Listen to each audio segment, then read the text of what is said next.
Open wide the gates of hell and come forth from your blessed abyss. All hail, unholy one. Now playing podcast. Marjorie. You're such a perk. Stuart in LA. I feel stupid about this. And Arnie. I'm here, baby. I'm here. And once again, here with a review of Lords of Salem.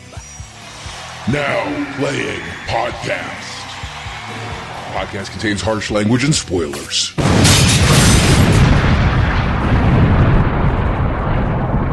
Today we're discussing The Lords of Salem, starring Sheri Moon-Zombie, Bruce Davison, Jeff Daniel Phillips, Ken Foree, Dee Wallace, Meg Foster, Judy Geeson, and directed by Rob Zombie. I'm Arnie, and I gotta get home to the warden without racking up another DWS, if you know what I mean. Driving while making Stuart watch Rob Zombie movies? Yes, you are very guilty of that, Arnie. Stuart in LA. And this is Marjorie. Well, Stuart, you did get out of watching House of a Thousand Corpses and The Devil's Rejects, at least for now playing. You've seen them both. Yeah, you took me to the theaters, but yeah, I didn't have to share my feelings about it on tape, sure. We're doing an extra bonus podcast here on Thursday night because we wanted to review this movie, but also as a way to remind listeners that we have our fall donation drive going on. The movies at the silver level are the Peg Frost movies, which include such great movies as Paul, Hot Fuzz, Shaun of the Dead, which I think is one of the best. Well, you showed your hand on Paul. That one's a little bit more contentious than some of the others that you've named. Yes. But silver level donors can find out about that. And then coming out to gold level donors tomorrow, Psycho 2. Electric Boogaloo? No, but it was from the 80s, so close.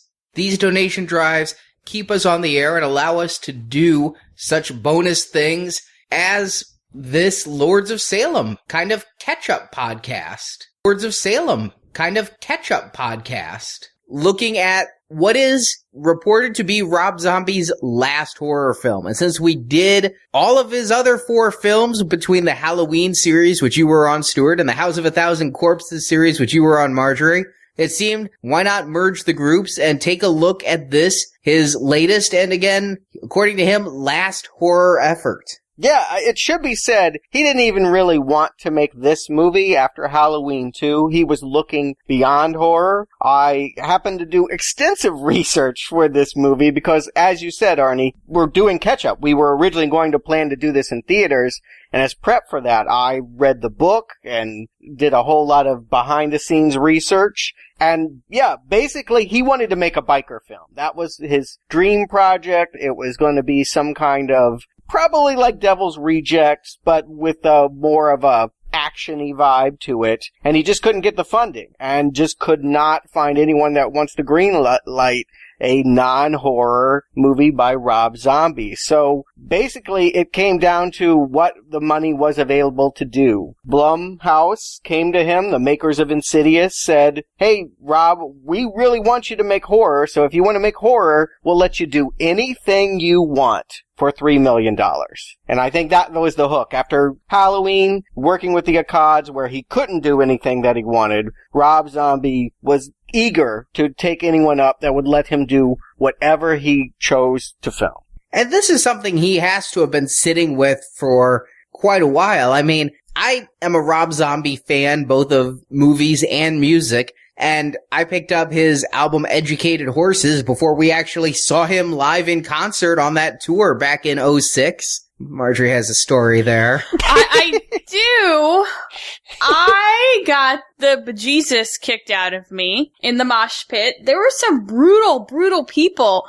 You know, I used to be in mosh pits in the 90s all the time. Me and my brother were just talking about this. We could handle our stuff. But these people are just vicious anymore. And you still call yourself a fan, even after the mosh pit tore you limb to limb. I remember you being thrown over a fence, right? Well, something like that. Security had to pull me out in the front. And what happened was, I was standing next to Arnie, we were very close, and some idiots behind me were talking about how they could take people down so they could get to the front. And then it just went downhill from there. My feet never touched the ground. Your shoes did. My She was pulled out literally shoeless, like the Wicked Witch of the East. Yeah, and when the security guys pull you out of a crowd, they really don't care if they hurt you on the way down. I was banged up, bruised up, lost my voice. I had some blood on me. We don't know if it was yours. It might have been. Out in the lobby area of the concert hall, which was a metal barn. It was not in a concert hall, it was in a barn, which loud music in a barn sounds terrible. I have to admit the acoustics were not all I hoped it to be. Yeah, so you go out to the lobby and it looked like a war zone. There was people like bandages on their head. I swear there were some innards hanging out. Seriously, there were EMTs everywhere. It looked like a triage scene from the TV show MASH. I mean, there were just people on gurneys all over, blood,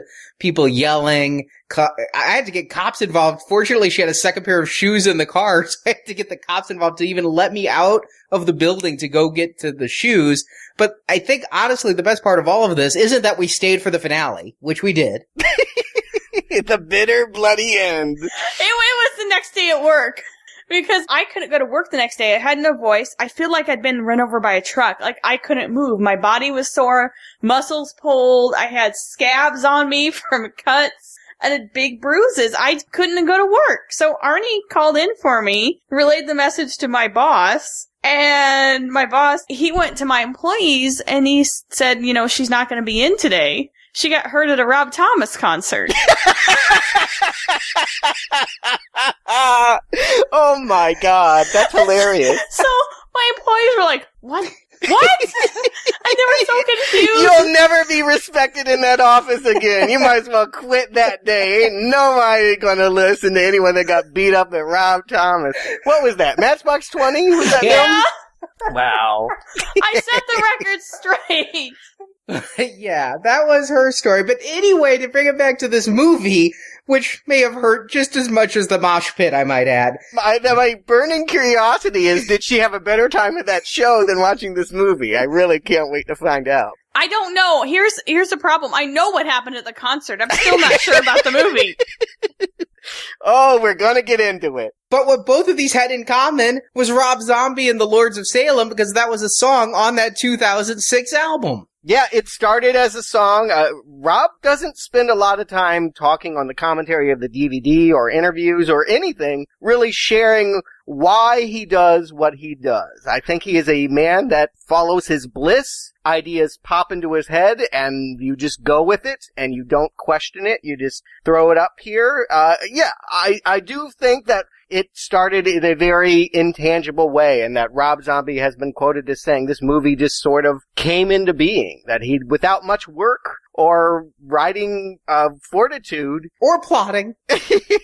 Well, yes, exactly. I think the loosely constructed series of shocks and events, and I do think that this movie, whether good or bad, is largely understood as a series of visceral experiences rather than, a story about a character that grows and changes. I mean, that's definitely not what we're going to talk about today. But what we are going to talk about is whether Rob Zombie is going to be this master of horror or whether he really should hang it up. And I want to go on the record and say that all my little snipes here about lack of story is not indicative of anything I'm going to say on this podcast, because I love House of a Thousand Corpses, but I'm the first to admit it is a complete style over substance film. It takes hackneyed Texas Chainsaw Massacre and other classic horror plot devices, strings them together, but does so in this music video way that creates this awesome vibe that I totally love. And it's a movie I rewatch every year, at least once at Halloween, and sometimes in between, just on flights and things, because it's a fucking fun film. So the fact that I'm saying already that I'm not quite sure about the story here means nothing, because for me, Rob Zombie is one of those artists who can create a 90-minute music video that I can really groove to. He did that for sure with House of a Thousand Corpses. When he got a little bit more narrative with Devil's Rejects, Halloween, and Halloween 2, I started to take him on those terms, and you can hear those reviews, all of these reviews in the archive section at nowplayingpodcast.com. I recommended most, but not all of them. But coming into this, I was curious to see how coming after Halloween and Halloween 2, where he really did try to tell some kind of story and give characters some kind of arc. What would happen when he was back on his own turf, able to create his own characters and do everything he wants to do? And, I'm not a fan of Rob Zombie, but I keep waiting for him to make the movie I think he's capable of. I would say this much, and I've mentioned this, I think, when we recorded Halloween. He certainly knows horror movies, and he has, from that wealth of knowledge, an ability to pluck really good moments and reconfigure them. And that way I think of him like Tarantino. He's a postmodernist. He takes from all over in the history of horror and reimagines it to his own liking. I keep hoping I like the finished results more than I actually do. I can't say that any of them have been great experiences, but I do think there's a great movie in the man, and I'm willing to look past his sometimes embarrassing shock rocker theatrics to see if he indeed is going to deliver that movie. I think that he has a lot of vision, and maybe he can see things in his head but can't quite get them out all the way onto what he wants to do with film, because some of the stuff he does blows you away with the visuals, and you're right, the vibe he creates. You want to like it because it's almost like that pseudo retro vibe, where this one, for a long time, I couldn't even tell you what decade this movie was in. I still think that's a topic to discuss. Yeah, so I think that you're right, Stuart, and you also, Arnie, that he's got talent, but whether he's been allowed to or realizes his full capability is yet to be seen. Again, I think House of a Thousand Corpses is awesome. Devil's Reject was good. Totally different movie than House of a Thousand Corpses, even though it was the same family. It was different. I think he can create an atmosphere, but I don't know that he can make it last for an entire movie. I'd be curious to see what he could do for a haunted house. Yeah, I agree. He is atmospheric, theatrics, music videos. Yeah, all of these things. He's proven that already. What I was hoping this time was indeed he was going to deliver what I like, which is narrative, which is story. And I was so hoping of this that I actually read the book. Believe it or not, Lords of Salem was released simultaneously as a movie in theaters, very briefly, and a book. And I experienced both way back in April. I'm looking forward to you telling us what's in the book than the movie. I did read on Wiki that this completed the trifecta for Rob Zombie. He'd been in the box office charts, he'd been in the music charts, and this was his entry into the best-selling books list as an author. Well, not to preview too much of my thoughts, but originally I was going to do a Books and Nachos about it. And then after I read it, I was like, I'll just put it in this show. So I will do that. Whatever is a supplemental to what we're going to experience. They're very similar, but there are moments that are greatly elongated. And of course, there's more dialogue in the book than I think. There's more concrete scenes in the book. I'll share what was in the book when it's appropriate. What he did say is that the book was based on an earlier draft of the script, and as is common for Zombie, I'm not even quite sure he knew what he was going to make when he was filming. This is the first time in Sid Haig's over 50-year cinematic career that he was left on the cutting room floor. Oh, no, he's in there for a good 2 seconds. I could point him out, but his character had a substantial part in a flashback that was shot, but then couldn't be used. And we'll talk about that, I think, after we get into the movie. But yeah, this movie, I think whatever we're going to say about it, more than any other Rob Zombie movie, this is definitely coming from him. The constraints that are on him are only financial at this point. He had a budget somewhere between $2 to $3 million and 22 days to film this. But everything we're going to see is allowed to be because of Rob Zombie. Nobody told him he had to put that in there. Nobody told him, maybe you should throw this in for the kids. Rob Zombie took no studio notes making this movie, and so whatever we're getting, it's unfiltered Zombie. Which makes me wonder, though, as you mentioned, this is coming from the Blumhouse group, where we covered them with the Insidious films. This was their third original feature after the successes of Paranormal Activity and Insidious, and yet this one, there's a reason we didn't cover it back in April, and that's because I would have had to fly out and briefly been Arnie and Marjorie in LA to see this damn thing. We had to wait for home video because its release was extraordinarily limited, and blink and you miss it. It reminds me of the movie It's Pat, which actually went to one theater just to make Julia Sweeney's mother believe she was in a film. Oh my God, the release of this movie. Well, it should be said, Blumhouse is the production company that made the movie. Anchor Bay is the independent studio that released it. And I am now beginning to suspect there is something called an Anchor Bay curse.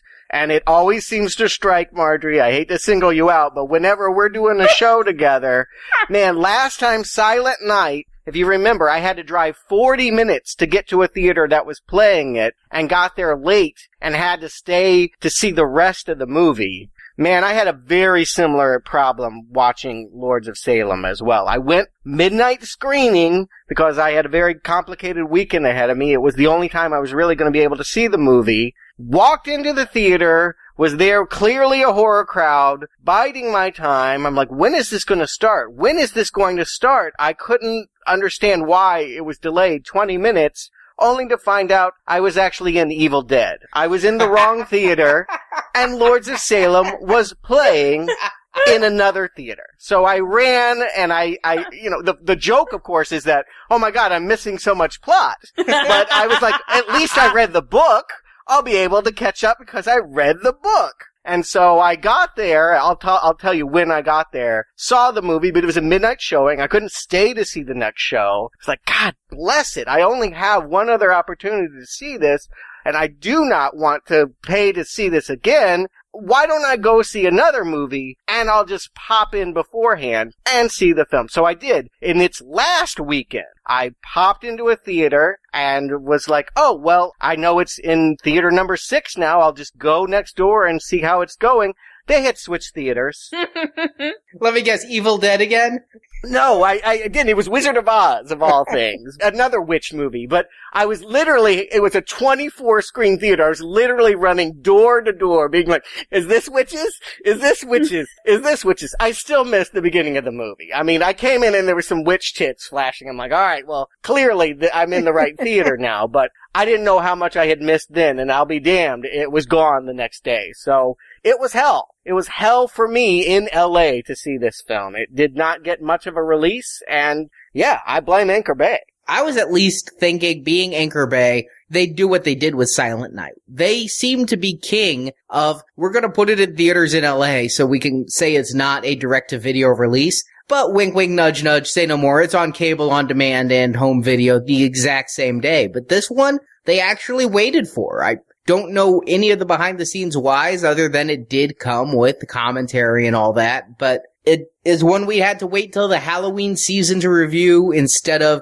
spring, when I guess maybe 10 of our listeners could have actually seen it. So perhaps it worked out for the best. Maybe. It didn't for me, I can tell you that. Having gone to 2 movies and still didn't get the complete film until I rented this DVD and did. So I've seen the movie 3 times, and then I've seen it with commentary. I read the book. I've listened to the soundtrack. Guys, I am ready. Let's talk Lords of Salem, please. Well, you've done all the research. Go ahead. Explain it to me and the listeners. I'm waiting. Oh, yeah, the plot summary. You guys are funny. I will do a rough tap dance that kind of will emulate it. In 1697, Reverend Jonathan Hawthorne and the Christians of Salem, Massachusetts, condemned Margaret Morgan and her coven of singing witches to burn at the stake. Now in 2012, the persecuted musical group will have their revenge by recording a comeback album on vinyl and mailing it to the town's most influential DJ, Heidi LaRock, played, of course, by Rob Zombie's perpetual leading lady, Sheri Moon, under an unrecognizable tangle of blonde dreadlocks and tattoos. Heidi first gives the cursed record a spin on her home stereo, and despite the fact that it's a bunch of atonal squeezebox noises that induces headaches and visions of naked hags licking babies, she decides, I'm going to go ahead and play it over the air the next day, where 32 other women listening to the show fall into a similar trance, making this mysterious group behind the single, dubbed by one DJ as the Lords of Salem, popular enough to now hold a concert in 4 days, which the radio station is happy to promote with free tickets. So Heidi proceeds to physically and psychologically deteriorate as the week progresses and this concert nears. On Tuesdays, she's attending AA meetings, laughing with colleagues, learning French on long walks home from the station. By Friday, she's smoking heroin in bed and giving angry priest a blowjob while walking her dog in the cemetery.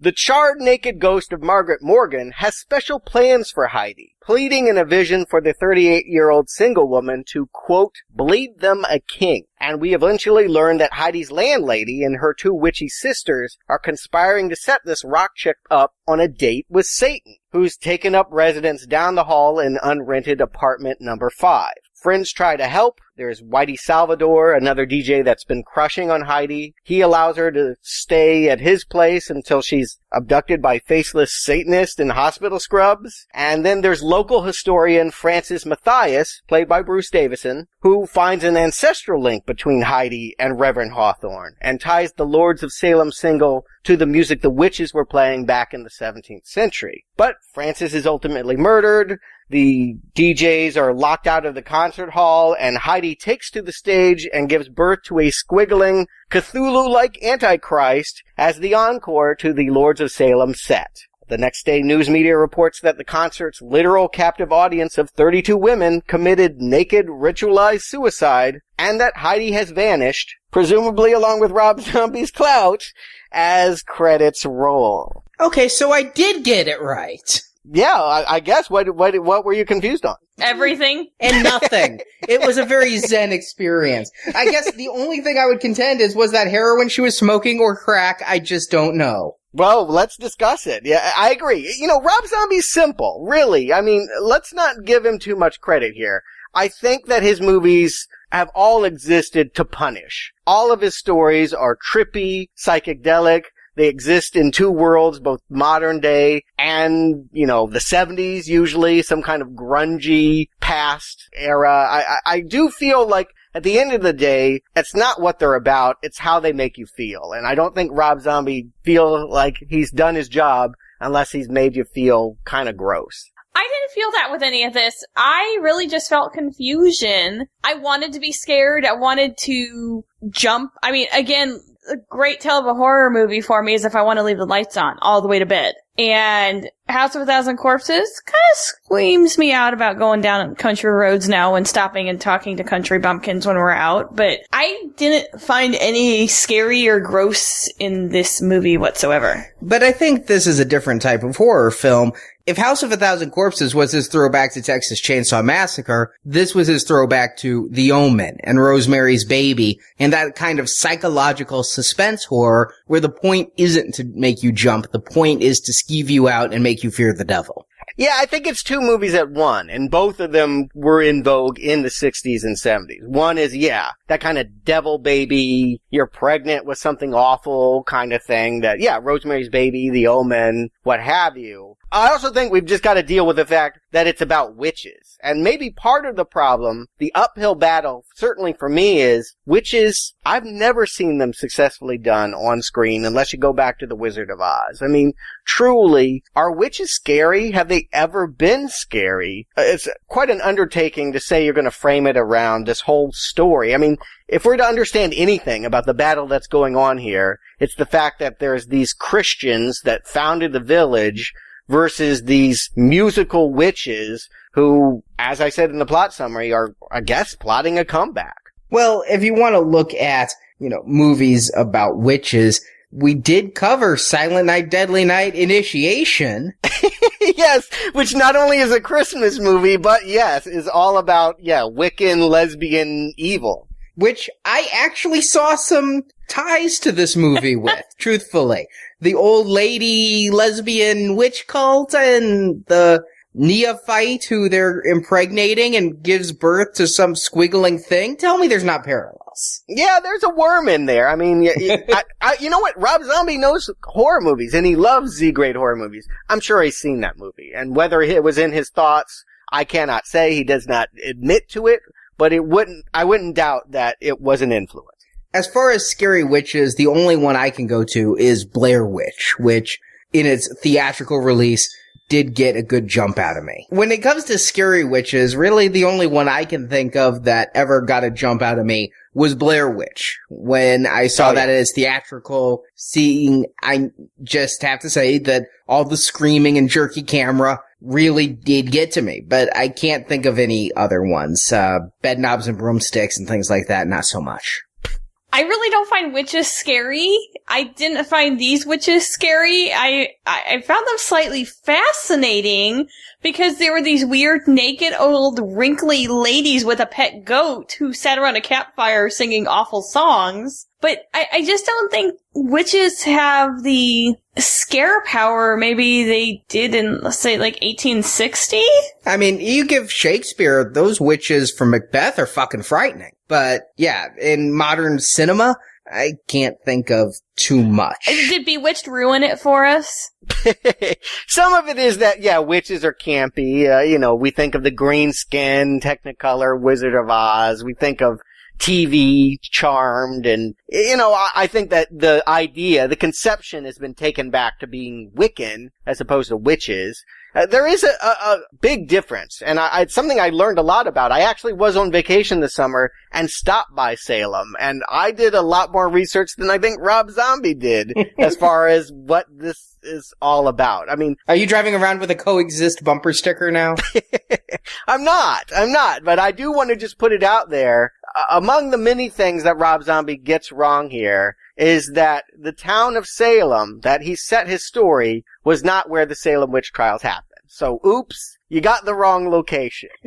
And second of all, that's a pretty big first of all. So nothing ever happened there. Yeah, there's no history in this town it's funny. There's actually a town called Danvers, and they're like, oh, we don't want all these tourists storming us and bugging us about it. So they actually invented this town of Salem that they could send people to, where there's all the cheesy wax museums and you can do all of the witchy stuff you want to that's campy and silly. But the village itself has been renamed to protect the people that live there from constantly having to deal with this true past crime, which also should be pointed out. It's mentioned in the movie. Bruce Davison does give short shrift to it. Only 22 people. Nobody was burned. So that whole thing never happened. A lot of the conception here is just kind of off. Rob Zombie is making witches as he is seen in the movies. He is not trying to tell a story that was true to life and has been neglected by history. I think that should be pointed out right out the bat. He's trying to make Suspiria, if you will. He's not trying to tell the story of Salem Village. I guess that whole Danvers thing worked until the internet, right? Yeah, exactly. I wouldn't have known if I hadn't looked it up, but it is just kind of a funny quirk there. We just presume it's called Salem. This must have been where it happened. This is where they have the ice cream shop with the witch-shaped heads and, all the silliness, but nope, that is a tourist trap. Literally, it is constructed as a tourist trap. So he has set this story in a world of falsity to begin with. Well, that said, I'm not going to judge Rob Zombie based on his historical inaccuracies. I didn't come to this looking for a A&E documentary on the Salem witch trials. I'm happy to know that they weren't in Salem. I didn't know that, but in the end, that's not going to damn this film for me. No, and nor should it. I'm perfectly fine with going with whatever his conception is, but it was just kind of funny in light of this. Having gone to Salem after seeing this movie in theaters the first time, or the second time, depending on how you want to look at it, having actually seen the historical Salem, it was an eye-opener here. But a lot of this backstory isn't even in the film. This is where the book is most greatly different from what we see in the film. We get a good 30 pages of the Reverend versus Margaret on the page. And we actually see them persecuted. We see the Sid Haig character come and grab them and take them to be tried before this Reverend. And I think some of it got filmed, but the actor was very, very sick. He ended up dying. They ended up recasting him. And rather than going back and shooting the scenes that they lost, they just shoot what we see in the intro here, which is a guy scribbling on a piece of paper saying, oh, their music makes me crazy. The music does make me crazy.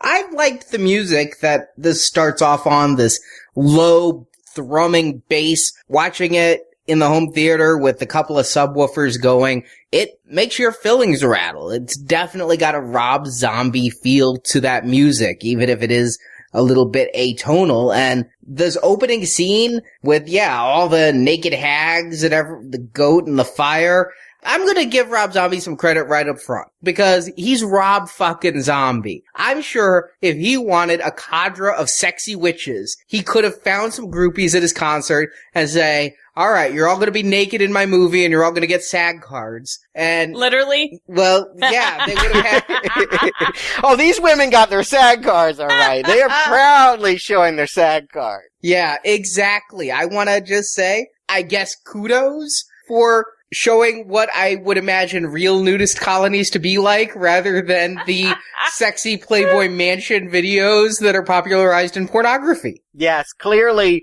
nobody at the studio was giving notes about the nudity content. There's a lot of it, and none of it is salacious, or at least not to my liking. I think that is some of the true horror here. Yes, indeed. I think it's intentional. I really think that he wants to overwhelm us with the female form past its prime. And I just got a question. Are those bodysuits? I think they are. I think these are leathery, wrinkly bodysuits, because I've never seen naked grannies outside of The Shining, but I gotta think skin don't fold like that. Yeah, it seemed unnatural. I mean, they're kind of dirty, and it was just hard to know where skin and makeup kind of blend. But I would like to believe that Meg Foster, who was a striking woman in the 80s, doesn't exactly look like that. Guys, do you not realize who Meg Foster is? I watched her in a movie over and over and over when I was a young girl. Not Which ringing one? a bell. He-Man, Masters of the Universe. She was Evil Lynn.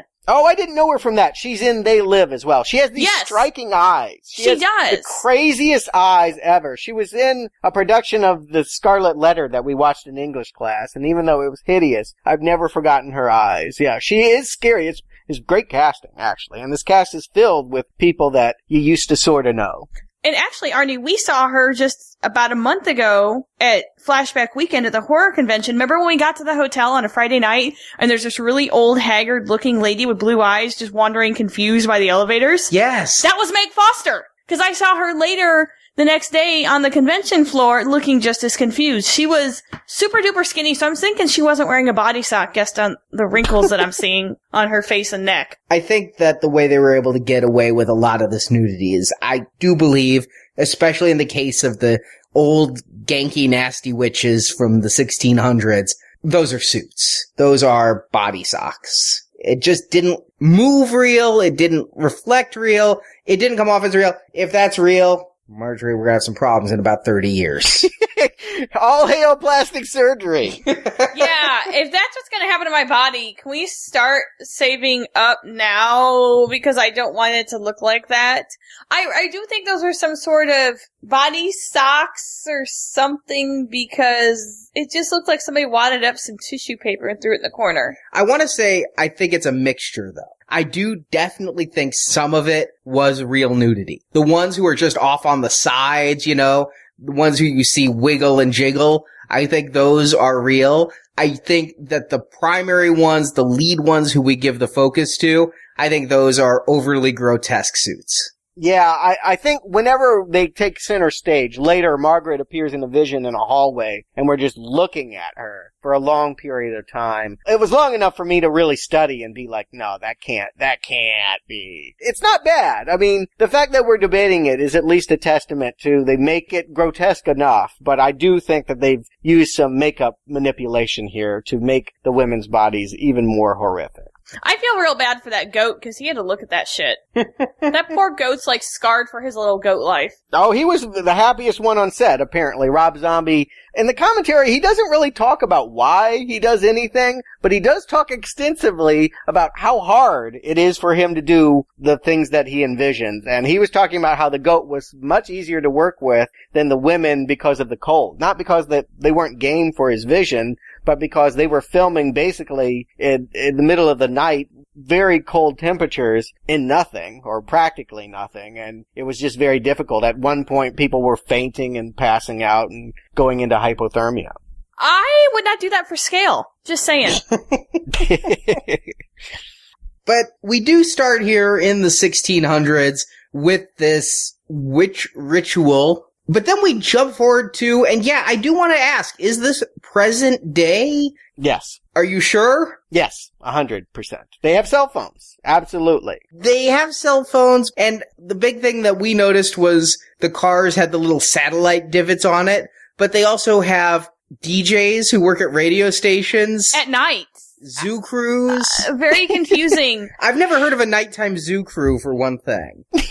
Except for, like, Venus Flytrap and his evening radio show, so you can understand my confusion here. And it really reminded me of, like, that Jimmy Fallon Saturday Night Live skit where he was all the voices, like, oh my god, you guys, man in the box, get back in the box. Because I don't know why guests would come on this goddamn show and be interviewed, because they're constantly interrupted in whatever they're talking about with sound effects, and you guys are pervs, and all this stuff that they have two guests on the show. The first is, I believe, ostensibly one of the members of the Lords, right?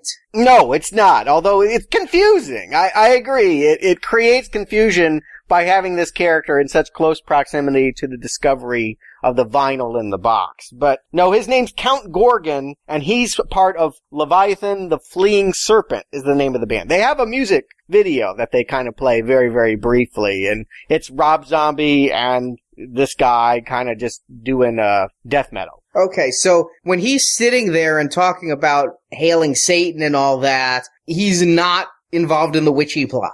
No, Rob said that he wanted the character to be ignorant of what was going to happen, and yet you would come back to his words and see how prophetic that they would end up being. As far as the basis of this, I got the sense that this is kind of Stern, right? I mean, Stern's still on the air. He's on satellite, right?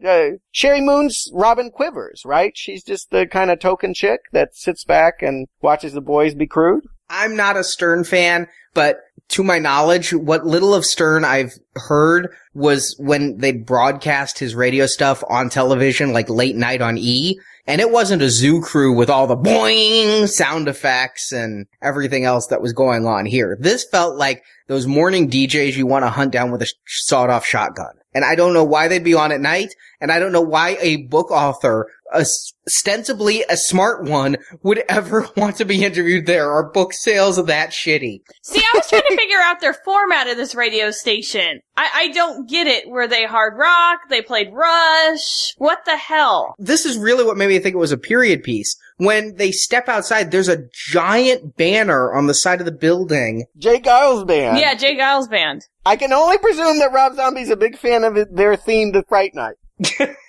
So I thought maybe this was the early 80s.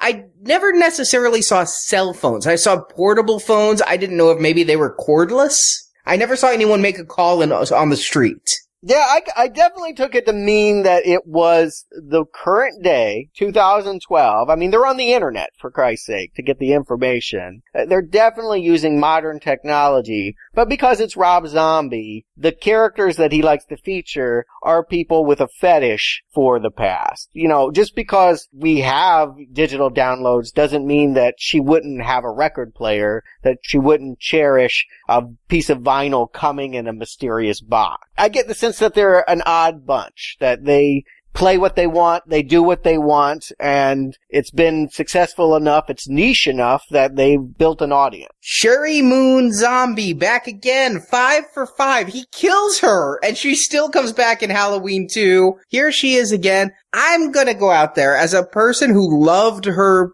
personification of Baby in House of a Thousand Corpses. Wow, girl can't act, and it's gotta be one of those situations where when you're directing your wife and you need to tell her to go take an acting class, you realize that might lead to counseling or divorce. And having her here makes this film feel like all of the worst parts of independent film, and I mean like student film where you just grab whatever friends you have and put them in. It's just his friends happen to be Sheri Moon and Ken Foray. Yeah, Sheri Moon. I mean, this is the movie to prove it, right? It's a constant knock. Oh, he just cast her because he thinks she's hot. I mean, they've said that since the very first music video. She has ridden his dreadlocks to fame, or whatever she has resembling fame. But this movie, she's central. She's never had a bigger part, right? I mean, this is a star vehicle. She's never had that before. That's correct. This is, I think, the biggest movie she's been in, the biggest part, and it falls flat. Yeah, it's 3 for 3 here. Yeah, I think we're all in agreement. She's critical to the movie, and she's very bad.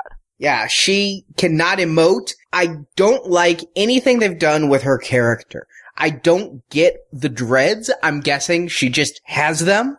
I don't think that it has anything to do to help define her character. All the tattoos on her, they make a big deal when Bruce Davidson's in the radio station about how he's staring at her tattoos. I'm like, are these mystical tattoos that are going to save her? Did she like the pattern because of some long instinct? And I mean, I'm not just pulling this out of my ass. Clive Barker has a character, Harry D'Amour, who has tattoos that ward off evil spirits. And so when they make a big deal about her tattoos, I'm like, why is there ink all over her tits? There's no reason. All of this is incidental and inconsequential. There's no character here. And she is as vacuous and empty as can be. The only plus I can give her is she's almost like one of those old Kenner figures from the 70s where they intentionally would make the faces blank so you would project yourself on there. Maybe you can project yourself into Sheri Moon somehow because there's nothing there that's coming back. It's like a vampire with no reflection. Part of this movie is a psychological thriller. I mean, it could be said that once things get going, you could make the case that none of it's happening in reality. This chick is going crazy and she's on drugs. And if that's a story that you're playing with, you want to have a very powerful actress. You know, you want an Ellen Burstyn, a Mia Farrow, a Lee Remick. You want someone that can anchor your horror movie, give it credence, give it believability. With Sheri Moon, yeah, I mean, the problems are multitudinous. I mean, she doesn't even have an East Coast accent. She's supposedly the descendant of the founder of the town. She doesn't even sound like she came from there. I just think she's incredibly bland, and on one hand, I applaud Rob Zombie for maybe she's his muse. That's the term he uses, that she is his muse. The bad muse, maybe he's just so kind to her and so in love with her that he can't say, baby, you can't act. I can't put you in my next movie. But I think he's blind to that. And she doesn't ruin the movie. She just really doesn't make me care about the character. I don't get that, oh God, she's doing drugs again. I didn't give a shit. She just doesn't have any emotion, any acting ability. She has a very flat tone, and it's the same thing throughout the entire movie. No matter what scene it is, she's got the same tone going on. She's confronted with a lot of weird stuff in this movie. It should be said, this movie is all about being thrust into bizarre, unpredictable moments. We're always going to look to our main character to see how they're absorbing it. I mean, we need to know what she thinks of it in order to know what we're going to think of it. And I swear to God, at one point she walks into a room and she sees this neon cross. She's holding her hands up. I didn't know whether she was warming them. I didn't know whether she was praying. Okay. It literally just looked like she walked in the room and Rob said, okay, honey, hold up your hands. And she does. I mean, it's a non-performance. Not only is she not a good actress, but we don't even know how she feels. And I don't think you have to be a great actress to convey feeling, but she doesn't even do that. Yeah, there's so many problems with this because she is part of this Triple H radio show with Herman and Herman. And the problem is, I think one of the Hermans, the white one, has a crush on her. He's called Whitey. Yeah, Whitey. But does she have feelings for him? Is she stringing him along? I don't know how she relates to any of her characters with one sole exception. She loves the dog. I believe that may be Sheri Moon-Zombie's real dog, because the only time her eyes light up, the only time I get a genuine smile from her or anything, is when that dog is on scene. Yeah, she did love the dog. There's a scene at the very end, after it's all said and done, of her playing with the dog. Why? I think because it's their fucking dog. I didn't hear whether it was the dog or not, but the dog really is named Troy. It is a friend's dog. They didn't get really... It was a trained dog. I mean, I don't think it was their dog. So it was a star dog. It was a Hollywood dog, but it was through a friend. It was through a connection. There was some kind of relationship that went beyond the movie with this animal. And you're right. She's not bad with the dog. If only the dog's trainer could have trained Sheri. Yeah, it's every scene. You know, like I said, you really want to know what's going on with this character. It's all about this character deteriorating. She disappears from this movie. What's so strange about it is that it should be a quest for her to figure out what's going on. Who are the Lords of Salem? When she gets a box at the front desk that has a vinyl and this mysterious song in it. It should be about her wanting answers. They give all of that stuff to Bruce Davison. He's the one doing the investigation. She literally just kind of sits around and waits for the movie to be over. He can act. I love it. Yeah, I mean, you actually felt his sense of urgency. The love for his wife, I think, really came through. I mean, this is the guy who played that senator in X-Men 1, 2, and I saw him on Knight Rider 2000. I've seen him in a lot of stuff. I've seen him at conventions. I like this guy. I was excited to see him in here. It's a shame he has such a piss-nothing role, especially since I think, man, he reminds me of a real author I know who has white hair and a white beard and is on book tours all the time, and I've had a real chance to hang out with and get to know pretty well. And so I'm like, this is just like that author I know. He's really in that author role. He's my hero in this movie. And funny, he wasn't supposed to be in this. If you read the book, this character is much, much older and much more sour. And he pushes back. He was asked, why would any author go under this radio show? He was duped. He went on because his publicist told him to, and he gets very indignant on the air here. Once the actor, and I don't know who they had lined up, fell through, Bruce Davison, I think, came in and he didn't even read for it. They just gave him the part. I think within 24 hours of him being called, he was on set. So it was just sort of a happy coincidence. But I agree. He becomes a much more likable and proactive character to Sheri's passive, meek, inscrutable non-character. It was actually Bruce Dern who's going to play the Bruce Davison part. Oh, how confusing. I know! I guess he just literally went down the list. It was alphabetical. Hey, it's like the other witch series, Bewitched. They went from one Darren to the other Darren.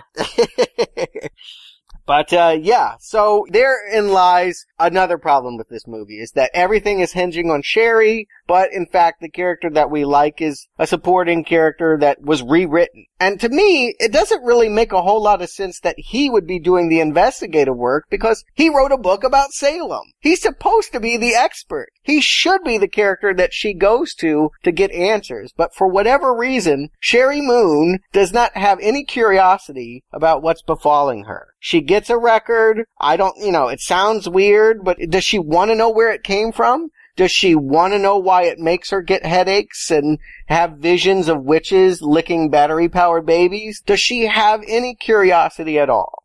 I really was hoping that Bruce Davison's character would have had a more glorious death and maybe hung on for a while, but that was over so quick from when he discovered what he thought was going on with the notes and the music, and then he went to go see her, and then they killed him in no time with a frying pan. I can tell you guys exactly what this is. This is just a reprise of the sheriff character from House of a Thousand Corpses. Yeah. When the four get kidnapped, the sheriff is there, and he seems like he's going to be the savior, right? I mean, a couple of them are already dead. The sheriff's investigating. The sheriff interrogates Captain Spaulding, and he goes out there to the house looking for these kids, and then he's offed very quickly and brutally. And I think this is the exact same story. You have this guy going through the exact same investigative steps. He's interested, because he has this book. Now, what you're saying about him being indignant, that's from the novel, because it certainly isn't on the screen. Yeah, it's all from the novel. He's older, he doesn't understand anything. He's actually offended by the music, and it plays out more or less the same way, but they have a subplot about tickets to a movie screening, and his wife wants him to get it, so he has to go back to the radio station, and he's kind of like a futzy old man, and that the Heidi character is able to have a breakthrough where the other two kind of humiliate him, and so there's some kind of relationship that forms. But I can't say that it's much more interesting than what we see here, just different. Maybe not more interesting, but I do know that Zombie had a co-writer with the book. He got the writing credit. Well, George Lucas also got writing credit for the novel of Star Wars, and he never put pen to paper either. So I'm wondering if it was his co-writer who decided maybe we need some glue to make things make a little bit more sense on the page. Because none of that's on the screen, but I'd like to know a few logical questions, like the record shows up and it just appears. And I'm good with that, which is, it comes in this ornate box. It's shipped somehow. But no, it should be said in the book, this was something they didn't get to film. He wanted to film it this way. It's in the book. but it literally just pops up on a security camera. 1 second, nothing. The next second, it's there. They rewind the tape, and it literally just pops up there. I mean, it's very supernatural in its introduction. It's not like someone anonymously dropped it off. It's literally like it emerged out of the shadows. Okay. I didn't get that from the movie. I didn't necessarily care. I would like to know who the Lords of Salem's PR agent is who's contacting the radio station saying, hey, we're going to do a concert. We want to give away tickets on your show. Because I feel like I was hit upside the head with a frying pan when they're like, there's a concert and we have free tickets. How the fuck did that happen? Because they played it on Smash It or Trash It. Tuesday night, she plays this tune to see how people are going to respond, and 32 women literally piss themselves. Calling it a tune is a bit of a stretch. It sounded like my baby brother playing at an organ. Perhaps calling it a tone instead of a tune. Yeah. Hey, say what you want about this movie. I love this song. On the soundtrack, it's called The Lord's Theme. And it's like a crazy accordion kind of, there's some kind of bombast to it that I really groove to. I think it's awesome. It kind of reminds me, I don't know if you remember the tune from Fire Walk With Me, but there's about a 5-minute scene with Laura Palmer at a strip club, kind of coked out, and this crazy sounding 3-note kind of repetitious march that just keeps bah, bah, bah. Sadly, there's only 49 seconds of it, so even though I wanted to play it like it was a single, it is only 49 seconds of the same 3 notes. Here was what I want to know. How did the Lords of Salem get all those people to listen to the radio at all the same time when the song was going to be played during Smash It or Trash It? I mean, they really had to study this Triple H show for a really long time to find out the pattern to get in for Tuesday night Smash It or Trash It. But then they had to ensure that these 32 descendants are actually going to be listened to the radio at that time.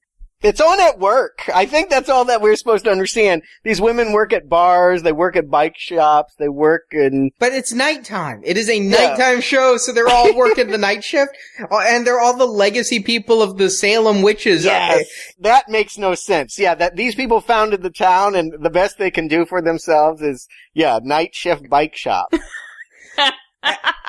I could understand the Smash It or Trash It, why she'd have a record and put it on there, because I used to work at a radio station, and the DJs were all about the local music and the local bands and getting them all promoted and all that. I agree with you, Stuart, that when the music started, I really liked this theme. By the end of the movie, when they've looped this 49 seconds for 90 minutes, I'm agreeing with Herman that it's giving me a fucking headache. You know, another big departure from the book is that this actually, hearing it in this first time, when it goes out over the radio, causes these women to engage in acts of murder. They wanted to film it. Again, they ran out of time, only 22 days. So Zombie just kind of went, fuck it, and it didn't get in there.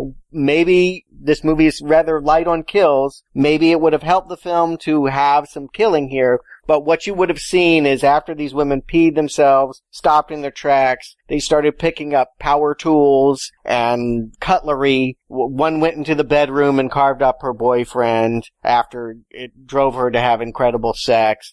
Would that have helped your interest in the movie? Where are you at? By the time that this is all happening, I think we're literally about half an hour into the movie. It's been a lot of mood here. I'm sure you're confused, but are you intrigued half hour in? Did you need killing? Were you waiting for something like that to happen? And is it wrong that Zombie withholds with murder? I didn't need the killing necessarily, but what I was hoping for, what I really needed was some sort of suspense. I just wasn't getting it. I didn't care about Heidi. I wasn't feeling the empathy for this recovering drug addict, which, you can feel that. And I'm not saying that I don't, but I'm just saying for that particular character, I wasn't feeling anything. I didn't feel that she was truly tortured by these visions she kept having. My biggest thrill was when I said, oh, the sisters, they're all witches. You just watch. Arnie goes, well, you're probably right. And I was. But at this point, I had become bored, not due to lack of killing. Let's make that clear. That it does not make a great horror movie, but it helps. But it just wasn't interesting. And I'll agree mostly, but say I knew this one was going to be a slow burn coming in. I'd heard the references to this 70s slow horror, and as soon as I got the DVD, I posted it to our Facebook page as a little bit of a tease, and the feedback from the listeners was scathing. So I knew going in that this wasn't going to be so much about story, and that it was going to be a little bit slower, a little bit lower key than the previous 4 films he's done. At the half-hour mark when this record's going on, I am intrigued, but I'm also a little bit turned off by his production. I'm curious where this is going to go. How is this going to tie together? Why is there a neon Jesus in the witch's apartment? I'm confused. I want to know the answers. I'm liking some of the retro casting. It's, we've called it before that Zombie's kind of like the Tarantino of really schlock horror by bringing in actresses from Howling and Cujo and Rocky Horror in these roles, but I'm really wanting to see him go somewhere with it. And so at a half hour, yeah, I'm still there. It's honestly the second half hour where it starts to fall apart for both Heidi and me. Yeah, I'm with it through Tuesday. I wanted to say this is my style of horror. I generally like the slow burn. I like atmospherics. I like not knowing what's going on. A David Lynch, a Roman Polanski, someone that is not afraid to have people in the dark. I think that can be suspenseful. It's the best kind of suspense when you have no idea what's happening and yet you're scared. I can't say that I was scared here, but I at least saw what he was going for, and I was intrigued, I think is the word. That, yes, we know something is up. In the book, it's less clear so early that her landlady and her sisters are in on it. But here, even though it's kind of a given, when she comes home and she has wine with them and they try to read her hand for her future and her fate and all of that, I see something that is intriguing. I see a movie that I want to finish. After Tuesday, after we get the setup, as it were, I don't feel like anything really comes out of it. And it isn't helpful watching the commentary of this movie and hearing that Rob Zombie essentially had this on shuffle. That there were scenes he was like, let's put this later. Let's move this earlier. Nothing actually builds in this movie. Anything that we see could be put in at any time in the movie and it would not change the feel of that movie. You don't get a progression that a woman is growing mad or that she's deteriorating and becoming psychologically imbalanced. You just get the sense that it's weirdness all week and for whatever reason on Friday it's crack day. Well, I'm going to actually defend him a little bit because maybe in editing he decided this helped build a progression. I did notice things got a little bit crazier as things went on. I mean, it is really on Wednesday when things start to go awry. It's after the witches have tried to indoctrinate her with some wine, just like Silent Night, Deadly Night initiation. Yeah, and she went to an AA meeting. Is this supposed to be the first step here? Like, how serious was she about sobriety? Because she was acting drunk on Monday, and she apparently she was just walking home from the radio station. I blame Moon-Zombie for that. Yeah, I think that they had thoughts about maybe she was drinking, and then they realized, oh no, we want to have her a recovered alcoholic. It seemed like they didn't have a clear conception about what this story was, and that it just sort of happened to be that, yes, she's a sober person, and now the witches are going to be the one to get her off program. She always has an air of tipsiness about her, though. So, you know what I mean? Like, her baby was clearly drunken, but that, she wasn't drunk, but that character was like that.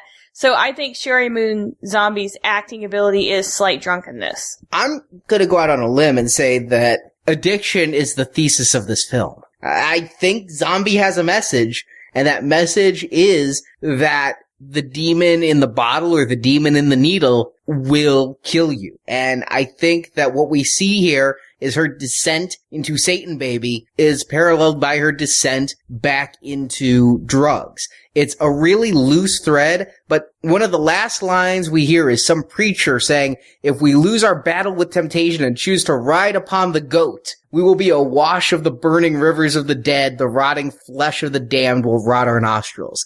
I think this is all about addiction. I think that is a reading that we're encouraged to think could be there. It isn't that movie for me, but I could see why you might think that it is. And in times, I kind of wished it would play more on that level here. But it's hard to buy that someone could unravel within 3 days. I mean, she does not even buy the drugs until Thursday night. And by Saturday, she's giving birth to the Antichrist. A real addict, a real hardcore person could smoke a little heroin and be just fine. Could go into work and not cry in the bathroom stall. Could fake it and nobody would know. Right, but if you look at it as the demons around her swell with her desire for the drugs. There's somebody in the apartment down the hallway when she's jonesing, and her partners are already afraid that she's back on the drugs. But she's like, no, I'm sober. I'm going to a meeting. I'm going to try to stay sober. She has some wine. That's when the demons start to really hit her. And then by Thursday, she's doing the drugs. It's a rapid descent, no doubt. And I think it's really poorly told if that's what he's going for. But out of this whole thing, if I'm trying to get a message out of this, what I'm getting is addiction. Yeah, I think that you need a better actress, and I think you'd need a longer time frame. You'd need months instead of a week to watch anybody. I don't care who you are. No one is going to be at the rock bottom after being fine on Monday by Saturday. I don't buy that as a believable arc of collapse. It doesn't make sense here. And there's not enough time. But I wish the movie played that way. They certainly are going after that. There is the addiction movie, and then there's the devil baby movie. And maybe it is the same story, but they do start to merge around the time that we get to Apartment 5. This one's a little bit less coherent for me. The giving the priest a blowjob, the neon cross scene you mentioned. When we get to see the demon baby, I think that's on Friday. He kind of looks like one of the chickens from Peter Gabriel's video. That's not unintentional. Rob Zombie in the commentary said he wanted it to look like a cross between a baby and a turkey. I think he's successful. I don't know why he wanted that, but I think he successfully got it. It did look like a little bald turkey there. And this is where Sheri Moon even kind of laughed at him on set. That on Friday, when the witches finally get their calming tea and are ushering her into the cathedral that is Apartment 5, and the baby's there waiting, he was like, I got a really creative way of having him impregnate you. He's going to have his intestines pop out, and you're going to hold them, and they're going to wriggle. And Zombie even said it was hard to get a take where she wasn't laughing. She didn't buy this, and she doesn't sell us on this as a possible way of getting pregnant by the Antichrist. How do you get pregnant by the Antichrist? Well, Rosemary's Baby showed a very old-fashioned way of doing it. We'd have to cover that movie sometime. I am a fan. I definitely think if we had a turkey, we needed a baster at the very least to impregnate her with the Antichrist. Yeah. I mean, I was wondering who was going to knock her up as well, or if she was already knocked up.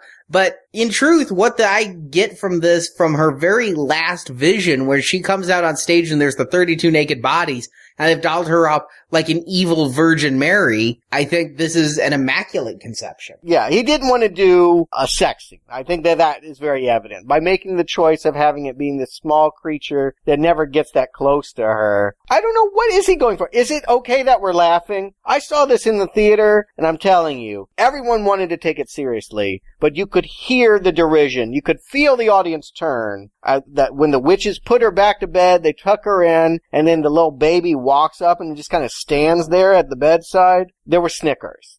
At this point, there's no way to take what we're seeing as horror. This is comedy, right? No, I honestly think that Rob Zombie is a very smart man. I truthfully believe that. I've seen him in interviews. I believe that he has a great sense of intelligence. What I don't believe he has is the ability to laugh at himself. I think this, to him, is supposed to be a deeply emotional moment. If you're laughing, I say you're laughing at it, not with it. I don't know. I think that some of the movies that are influential on this thing, I mean, I was thinking a lot about David Lynch. I was thinking a lot about Dario Argento. I think that they have absurd moments that you laugh, and it's a nice way of breaking the tension. It doesn't demean all the parts that are scary, but I think they definitely are comical. And I just have to believe that Rob Zombie can't expect me to take this turkey baby as a serious conception of Satan. I mean, that's just, it's ridiculous. I'll agree with the latter half. The little fat midget was too much. Too much. That potbelly, I giggled. I'm sorry. And I like some humor with my stuff, but I take it this is supposed to be a serious movie and there weren't any hardy har-hars off to the side. And I laughed at that part inappropriately, and I'm sorry. I definitely think that when you mention David Lynch and such, there's a certain style of absurdity that comes through as intentional. And maybe Zombie was going for that, but if so, I guess that means I'm gonna have to reevaluate my thinking of him, as he'd be as skilled as a director as his wife is as an actress.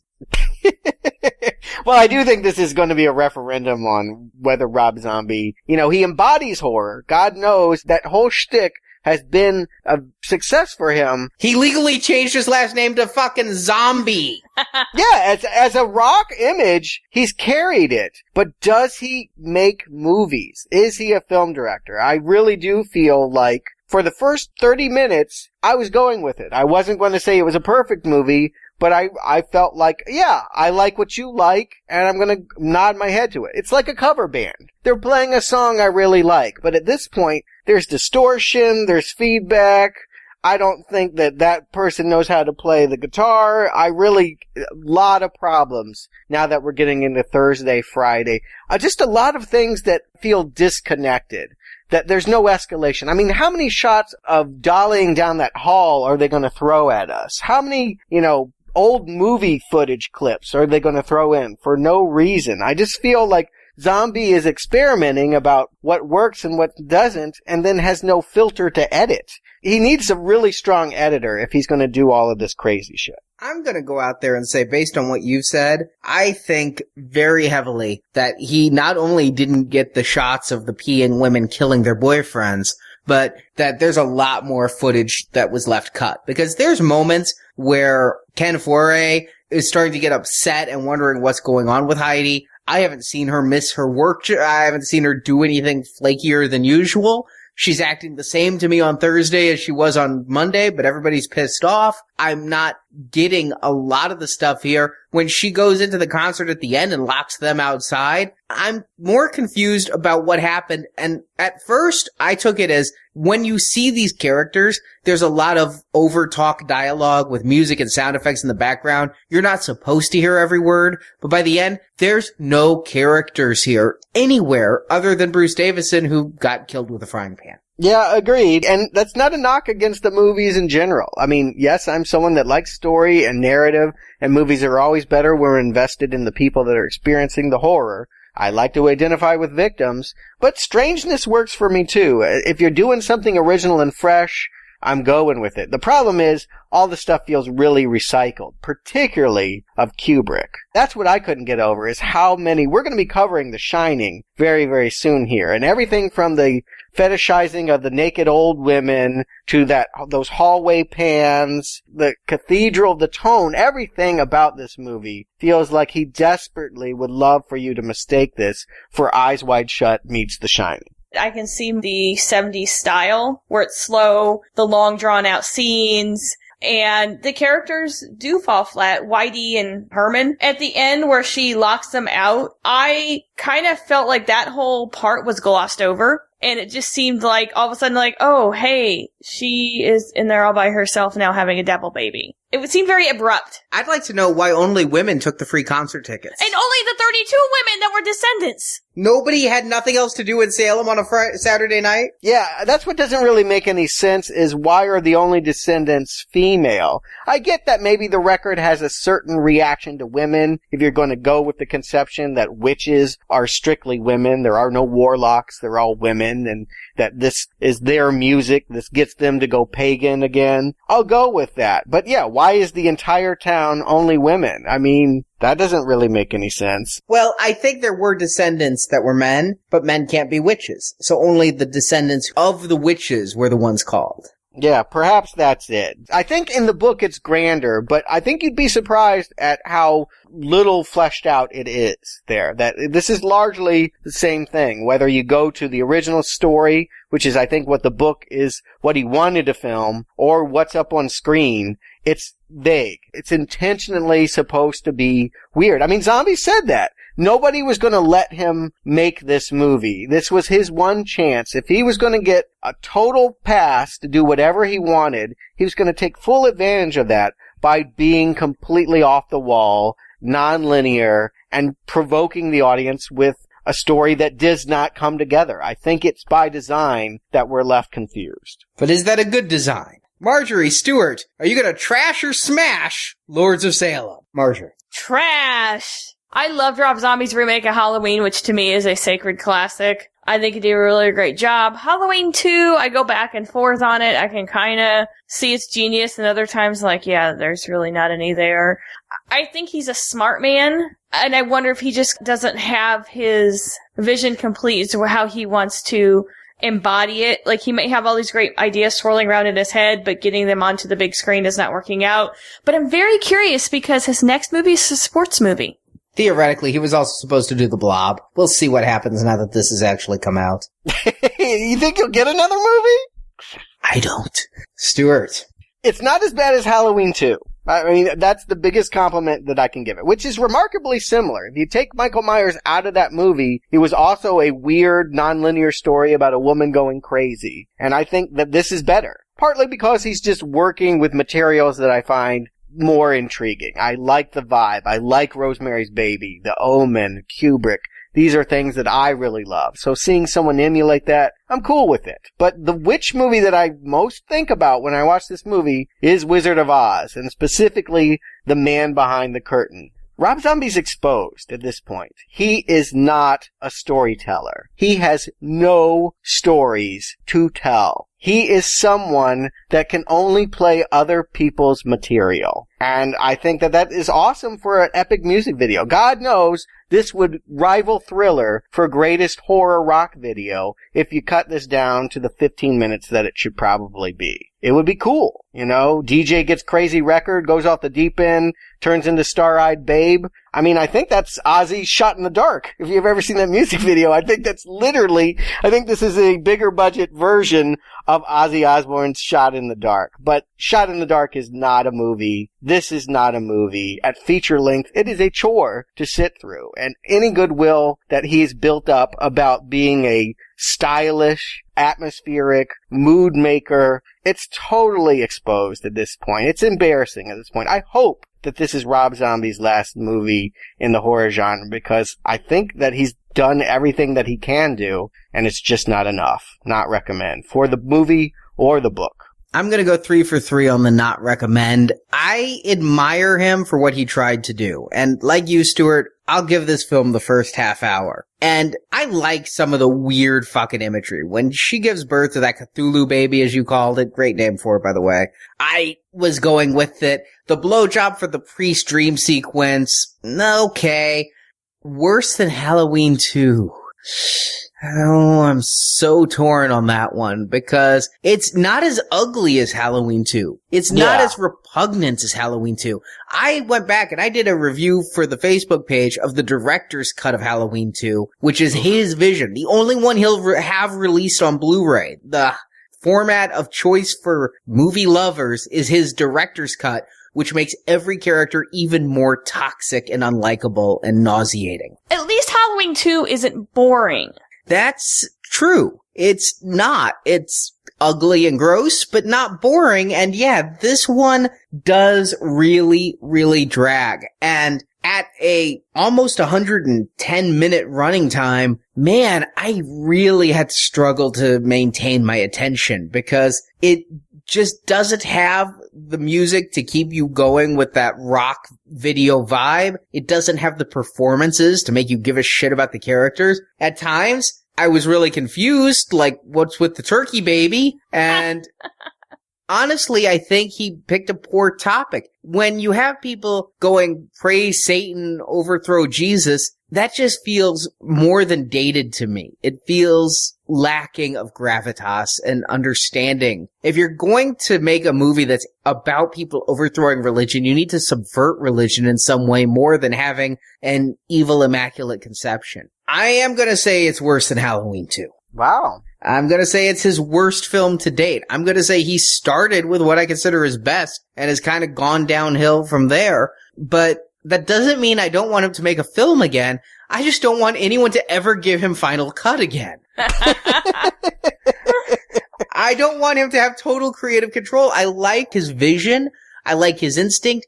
And I like that he is the Tarantino of horror, but I'd like somebody else there, which sounds like this book had, but not in enough power, to keep him on a narrative track. God, I'm almost about to call Rob Zombie the George Lucas of horror, because when he's completely unfettered, he makes incomprehensible shit.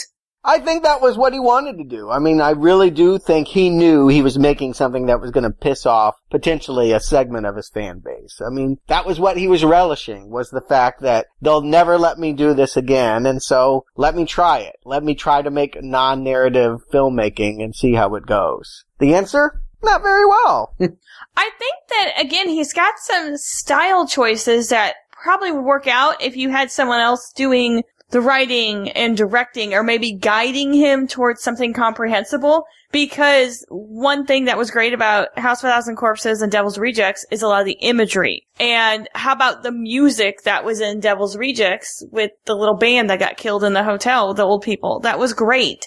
Things like that make it awesome. And I don't think he was able to pull a lot of that off with this. Well, the thing I've noticed about Rob Zombie is he just doesn't seem to like anyone that's ever on screen. Everything is about torture and punishment and defilement. And for me, I think that that's why I ultimately hold back from all of his movies, really, is that there's just nobody for me to like. Let me ask you guys, one thing I read after I watched this movie, and I just can't see it, is he calls this a spiritual prequel to his Halloween films. Hamana Wadaba? Yeah.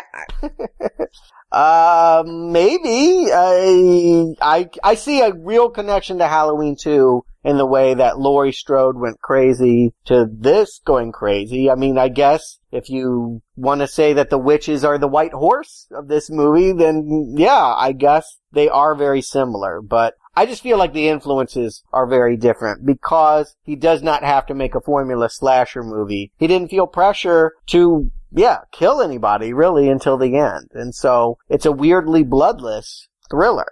I want to put out there, I don't think that the murders would have helped. If they'd killed all those people in the middle, I think I would have been more confused. Seeing them in a trance by this record after seeing Heidi in a trance by this record actually made sense. It was a pattern. Seeing them go on a psychopathic killing spree and then seeing them return to their normal day jobs with dead boyfriends in their bedroom, that would have actually been a bigger problem for me. My problem isn't that Carnage would fix this. My problem is that Sheri Moon-Zombie is no Mia Farrow. Yeah, it's if there's one thing you wish could change, it's the central casting. It really could have made the difference between a pretty solid not recommend and at least a mild not recommend and maybe a mild recommend. I mean, if the performance were good enough, I could go on this very disjointed, crazy journey. But why would anyone? Why is the devil into her? Why is Whitey into her? Why is Rob Zombie into her? Oh, she's fucking hot. And she finally did the nudity that she wouldn't do as a stripper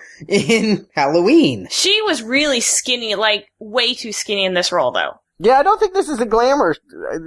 She's not really naked in this movie either. She's a couple ass shots. Now there's some tit shots in the very first scene. She pees. When she gets out of bed, she sleeps with nothing but her boots on. I do that. You love that. Absolutely I do. That's why I liked her doing it. Though they kick me.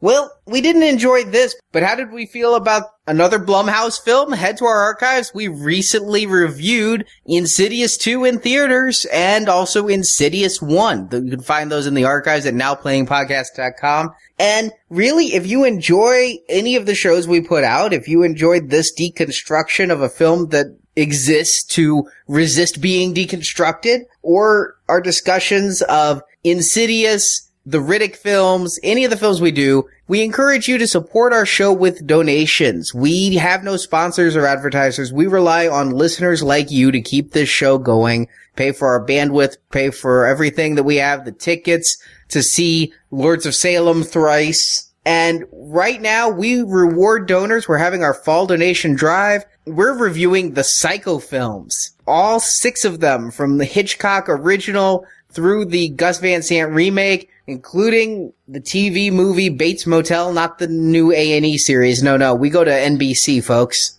I've seen them all, and I can guarantee you this much. Every actress in them is better than Sheri Moon-Zombie. Olivia Hussey for sure. Lori Petty, and what about the redhead from Head of the Class? It'll all be discussed. So I do hope you can find the donation funds and join us at gold level for all 6 Psycho films. I'm the fan. I've been wanting to do Hitchcock, and we're finally getting to it. Plus, you'll get all of the Edgar Wright, Simon Pegg films as well. Shaun of the Dead, Hot Fuzz, World's End, Paul, Attack the Block, all of that at the gold level donation. Yes, the gold level donation that gets you Psycho is $25 or more. If you can't do that much, and we understand not everybody can, for a silver level donation of $10 or more, you get all the Edgar Wright, Simon Pegg stuff. So that's 5 podcasts for $10 or 11 podcasts for $25. All the details can be found by clicking the banner at the top of nowplayingpodcast.com. Well, I hope we never do another Anchor Bay again, and if I do, then I'll be seeing it 4 times, and reading the book, apparently. I was really glad that you read the book, because I had read that there was a book, and I kept thinking, oh God, please don't make me read it. Oh God, please don't make me read it. Please don't make me read it. I just wasn't going to do a Books and Nachos. That's all I can say. After I finish it, I knew that there was nothing in it that would be a standalone show. Anything, they are companions. I'll give Rob Zombie this much. One cannot talk about one without bringing up the other. They don't stand alone. They don't stand apart. I totally owe you a drink. Yes.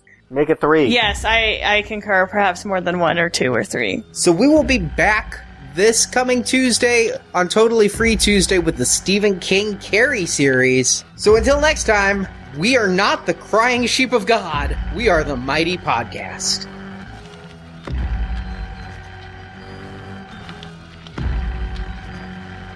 So, did you listen? How was it? Did I listen? Of course I listened. You were fantastic. Yeah? And I recorded you so you could hear yourself back. Thank you for listening to this episode of Now Playing, and we hope you've enjoyed the show. You know, I think I'm starting to like it. Support from listeners like you help keep Now Playing operating. You can find a link to donate using PayPal at the bottom of our website, nowplayingpodcast.com. Oh, Father, you give us the venom. Fill us with your essence. You can also help out Now Playing by leaving us a 5-star review on iTunes. A link to Now Playing's iTunes listing can be found at nowplayingpodcast.com. We honor you through our actions and our thoughts. You can hear more movie reviews at our website, nowplayingpodcast.com. I'm gonna take it home and give it a listen. You can also follow Now Playing on Facebook and Twitter, where the hosts post new episode announcements and written movie reviews. Come on, come and join us. We'll be waiting. The links to our social media pages can be found at nowplayingpodcast.com. I just knew that somewhere along the line I was going to have to try it for myself. Now Playing credit narration by Brock. Why do you have to get so intense when you do these readings? All movies discussed on Now Playing are the intellectual property of their respective copyright holders, and no infringement is intended. The goat has free will, and for that reason he will always be punished by the oppressor God. We serve the butcher. Okay. The opinions expressed in Now Playing are those of the individual hosts and may not reflect the opinion of Venganza Media Incorporated. You gotta tell him. He'll listen to you. Me? You won't listen to anybody. Now Playing is a Venganza Media production, copyright 2013, all rights reserved, and no part of this show may be reproduced, repurposed, or redistributed without the written permission of Venganza Media Incorporated. Okay, we done yet? I know I am. Good God, let's get the F out of here. Today we're discussing The Lords of Salem.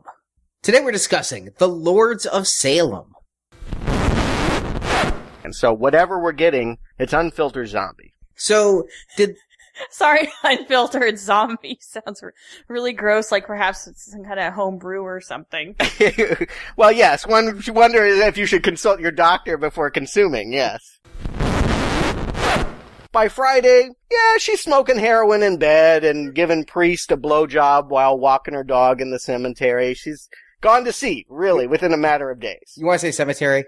Cemetery. What did I say? Cemetery. It's the same thing.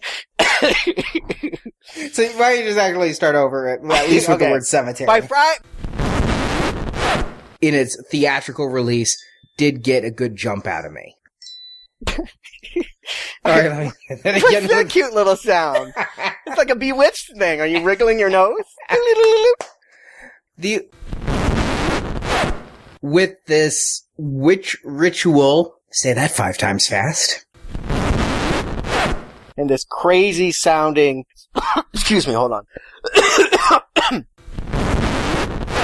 Watching the commentary of this movie and hearing that Rob Zombie, and hearing that Rob Zombie essentially had you this did it again.